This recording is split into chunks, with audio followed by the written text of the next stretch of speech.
Ndasangana na Tindo, best friend kuchikoro achidya mu mapinda funga adza kwane doro ndabvunzwa nomuziva svikazi panoda hurukuro matapera mukana ndanza kuoma kwehuro ndarangarira chiri mafomu 1 Tindo aigona ndiyaita number 1 aiti akakura achatenga aeroplane Tindo aifunga Tindo aishandisa breni ndaona vamwe mai vangachitengesa pamusika ndofunga vazviona kuti ndashamisika vakati mwanangu zvakaoma zvepanyika mukomana wari kuona akazvarwa akanaka kushandisa nevabereki kuti vaite mari ndakashamisika ndakangoti nai mwari mubereki kuromba nekuda kwemari woshandisa mwana mari yacho chaidya nani daizoivhira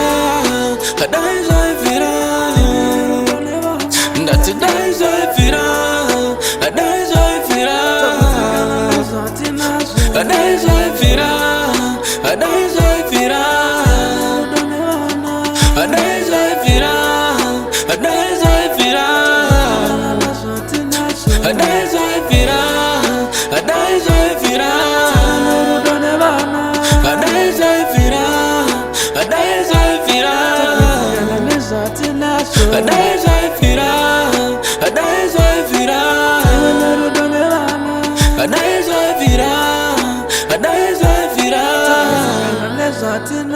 Adaizoivhira tidye chiziya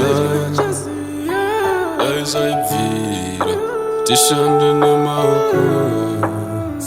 The more yari kupenga, the more the money waunoti hama yako ndiyako satani pasi rashanduka ishe tinzire ingoni tivhurei meso tiritega hati one imagine kupengeswa neyakakuzvara nekuda kwemari vanhu hambu chambunyara inga zvinonzi chirere chizokurerawo jana chadya pfuma yacho kana masiya nyika imi vana vacho vese njere dzarasika inonaka here mari yekudya mega vana vari mumasitwa akapfeka masaga nematsvaga Jesu achiri kuwanika mambo mira zvekupengesa vachadya naka kuita mota 50 mwana chigara mumadhaka pandaona Tindo imi zvandibata-bata akapfeka saga nemapata-pata daizoivhira